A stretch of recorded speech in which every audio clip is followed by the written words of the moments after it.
Sir ನಿಂಬೆಯ ಬಣ್ಣದ ಚಿತ್ರ ಫಿಲಮ್ಗೆ ನೀವು ಲಾಸ್ಟಲ್ಲಿ ಬಂದು ಒಂದು ಟ್ವಿಸ್ಟ್ ಕೊಡ್ತೀರಾ, ಅದು ಟ್ವಿಸ್ಟ್ ಬಗ್ಗೆ ನೀವು ಏನು ಹೇಳ್ತೀರಾ ಸರ್?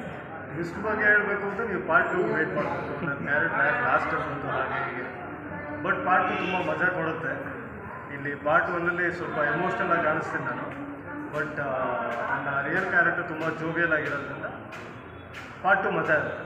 ಪಾರ್ಟ್ 1 ಬಗ್ಗೆ ಏನು ಹೇಳ್ತೀರಾ ಸರ್? ನೀವಿಲ್ಲ ಅಂತಂದ್ರು ಅದು ನಿಮ್ಮ ಸಿನಿಮಾ ಲೆಕ್ಕನೇ ಹೌದು ಬರುತ್ತೆ. ಹೌದು ಹೌದು.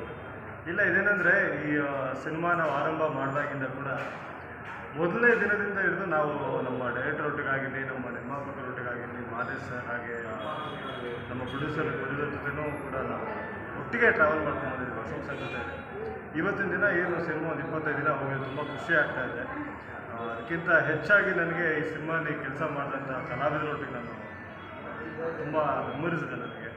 ಎಸ್ಪೆಷಲಿ ಶಾನ್ ಸರ್, ಆ ದೊಡ್ಡ ಮನೆ ಅವರೊಟ್ಟಿಗೆ ಸ್ಕ್ರೀನ್ ಶೇರ್ ಮಾಡೋದಿದೆಯಲ್ಲ, ನಾನು ತುಂಬ ನರ್ವಸ್ ಆಗಿದ್ದು ಉಂಟು. ಹೇಳ್ಬೇಕಂದ್ರೆ ಶಾನ್ ಸರ್ ನನಗೆ ಹೇಳೋರು, ಸರ್ ಗೈಡೆನ್ಸ್ ಇದ್ರೆ ಕೊಡಿ ಅನ್ನೋರು. ನಾನು, ಸರ್ ನೀವೇನಾದ್ರು ಗೈಡೆನ್ಸ್ ಇದ್ರೆ ಕೊಡಿ.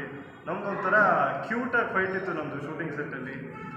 ತುಂಬ ಎಂಜಾಯ್ ಮಾಡ್ಕೊಂಡು ಶೂಟ್ ಮಾಡಿದ್ದೀವಿ. ಹಾಗೆ ನಮ್ಮ ನಿರ್ದೇಶಕರು ಅಶೋಕ್ ಹತ್ತತ್ರ ಒಂದು 4-5 ವರ್ಷದಿಂದ ಅವ್ರ ಪರಿಚಯ.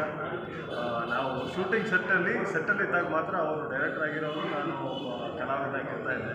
ಶೂಟಿಂಗ್ ಮುಗಿತಾ ಇದ್ದಂಗೆ ನಾವು ತಲಾಟೆಗಳು ಮಾಡೋದಾಗಿರಲಿ, ಅದರಲ್ಲಿ ಹೋಗೋದಾಗಿರಲಿ, ಸಿನಿಮಾ ಬಗ್ಗೆ ಡಿಸ್ಕಷನ್ ಮಾಡಿಕೊಂಡು we had a good time.